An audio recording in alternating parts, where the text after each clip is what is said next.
Morning, good afternoon, good evening, and welcome to a post on Owen Meany, a book that many people read when they're young.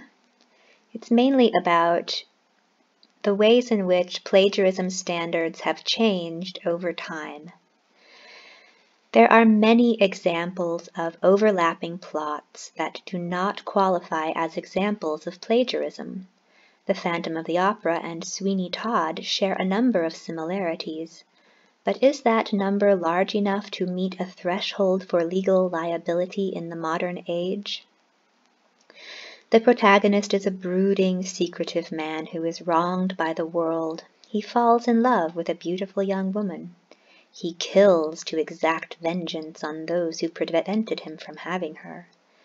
His vengeful monstrosity horrifies the woman he loves, and he is killed in vengeance for those he murdered.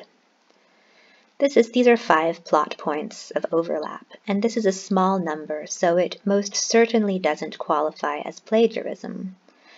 In the language of structuralism, it would be categorized as a my theme. This is a term that I use frequently and will use throughout the upcoming posts. I stumbled upon a website describing a list of books that are similar to John Irving's A Prayer for Owen Meany. In comparison to a book called The Tin Drum, Owen Meany is told by a person who is not the central character, whereas The Tin Drum is told by the central character. So here we find multiple overlaps between these two books, and we see that the protagonist is an abnormally small boy with a high squeaky voice. He remains small throughout his life. He engraves tombstones. He's charismatic and brilliant.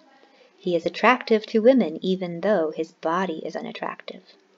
He keeps someone's severed finger. He encounters larger-than-life experiences and claims to be Jesus. So the order of these overlaps isn't terribly well structured, and there may be a couple more points of overlap in this character arc, but I think that anything below 10 doesn't really mean that much. In a later post, I describe the ways in which J.K. Rowling has been accused of plagiarism, or not plagiarism, but copying or ideas from their other books, and you see that she has taken maybe 8 plot elements from other works, but she's done that from lots of different sources and mixed and matched them in new ways, and that seems to be okay. It's only when you take too many in sequence, so, 14 or so, and if they're all very unique, that you cross a legal red line. In addition, in this case, John Irving, the author of The Prayer for Owen Meany, intended to pay tribute to Günter Grass's The Tin Drum. Because of the specific nature of the plot overlaps, in a more strict legal climate, one might call it fan fiction. But since it only makes up a fraction of a larger story, it seems to pass muster, especially by today's lax standards. A Prayer for Owen Meany also took several plot elements from a book called The Fifth Business by Robert Davies. It predated Owen Meany, and he credited its influence on his book. There were only about 6 plot overlaps involving accidentally killing and injuring a woman with a projectile, a woman being referred to as an angel or a saint throughout the book, or the protagonist is charismatic and brilliant with strange religious ideas and encounters larger-than-life experience and has sex. The inciting incident in both books was the same, but 5 overlapping plot elements is not much, and the 5 elements don't really relate to each other to form a clearly meaningful plot or my theme. In contrast, in the 5 cases of plagiarism of my novel, I identified how I'll just go over 3 here, 3 different traditionally published books copied between 35 and 55 unique plot elements in order from my story. And these plot elements were not just random things like he closed the door or, each one was very unique, and they worked together to create a meaningful whole, or as a story. So when I would plot them out on graphs like this, where the page numbers on one book are on the x-axis and the page numbers from my book are on the y-axis, and when they all line up in this diagonal shape, you see that they're all occurring at approximately the same place in each book. So this was one of them, and then there was another one where she used a lot of the different plot elements from my book, but she scrambled them a lot more.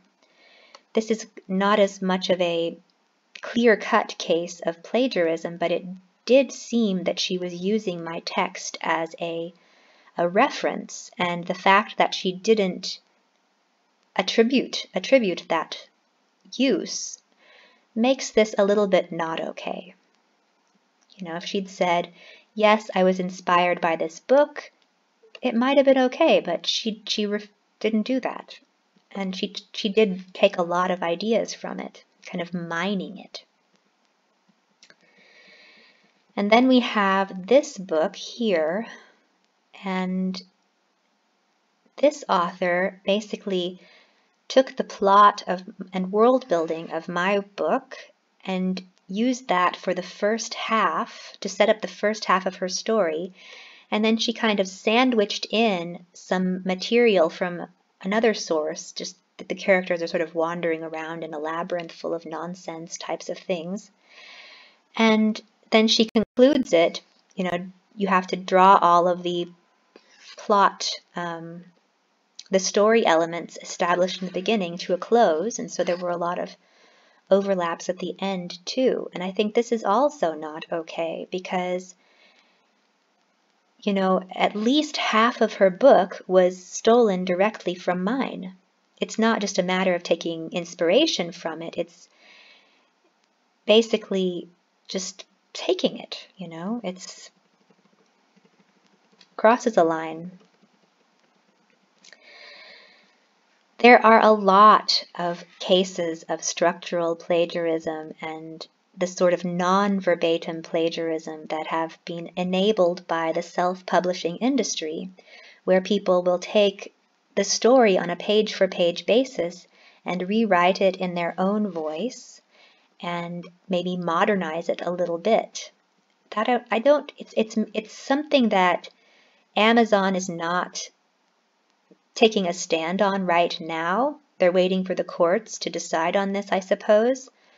But it does seem to be a problem that does need to be addressed, because a lot of people are doing this. They're taking a classic book like this one and then writing their own version of it. And it's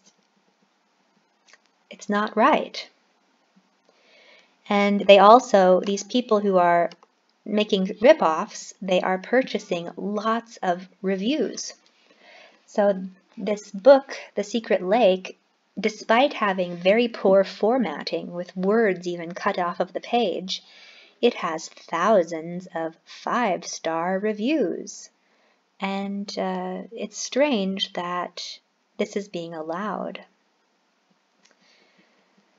And I partially blame people who tell authors or aspiring authors that there are no new stories, because this gives rather stupid self-publishers the idea that all they have to do is change the names, update the places, add some iPhones, take out some parts they find boring in the middle of the story, and change the style or voice in which the story is told, and then they can publish it as their own. I really do. I would love to play a part in helping the law catch up with this problem. In the meantime, this manner of thinking has helped me figure out the genealogy of my story. When I think about it, it seems to be a genetic cross between my life, Alice in Wonderland, perhaps the Tin Drum even a little bit, Beetlejuice, and maybe a touch of Fight Club with a female protagonist and ghosts or delusions replaced with AIs and the family replaced with a science fiction city in the not too distant future that is reminiscent of parts of Accelerando, The Machine Stops, and The Time Machine, which are some classics of science fiction. But none of the overlaps with these other stories comes anywhere close to 35 or 55 sequential plot elements that I found in my plagiarist's work. The most I can count is about 10 with Beetlejuice, and that is quite a stretch. So we've got the protagonist living in a big, bad technological city, and in Beetlejuice she's in a broken, this is an analogy for a broken family, which is ruled by plutocrats, or parents in the case of Beetlejuice, and she can't talk to these people because they are absorbed by their virtual identities, and whereas in my story the virtual identity is a literal construct from technology, in Beetlejuice it's more of a figurative psychological problem. So I've kind of done, I didn't realize it at the time, but I was doing some sort of translations of a story that I remembered from childhood, and I was turning it into something new. And I've gone through and tried to find as many overlaps as possible, and sometimes I have to stretch, like she tries to reconnect to her past and discovers she'd been betrayed by the people she'd chosen to trust. In my story it was the city, and in Beetlejuice it was her parents. And in the end she saved her parents, or the city people's souls. So there were some similarities. But it's not the same as even 14 overlaps, or especially it's not the same as 55. Perhaps an easy way for a publisher to figure out the degree of a submission's uniqueness is to ask for an analysis of the book's genealogy. If the author can only identify 2 or 3 primary influences, the likelihood of plagiarism is high because the author lacks self-awareness. But if the product stems from 4 or 5 influences, the likelihood of originality is high. I know it seems that I'm beating a dead horse here, but you would be amazed by how hard it is for an author to get help in these matters. The industry just closes up when it detects a threat, but that is to be expected when it is in a state of full collapse. And I'm sure they're making plans to improve the systems and make it easier for people to defend their work and prevent such rampant criminal activity. But at the moment, you've got this collapse where there used to be 5 to 7 big publishing houses, but now there are only 3, plus Amazon. And it looks like the whole thing is just merging into a big blob that will someday be ruled over by software. And this software needs to be able to diagnose structural plagiarism and the genealogy of stories. But the problem with releasing that software into the public domain is that if you can use something to diagnose a problem, you can also use it to you can reverse engineer it and invert it to create problems as well. So I'm sure that they're trying to figure out ways to fix the problem without causing new problems. Thank you for listening to this post. I will go back to my standard format of reading before a camera, but this one had so many pictures that I wanted to do it this way. Until next time, thank you.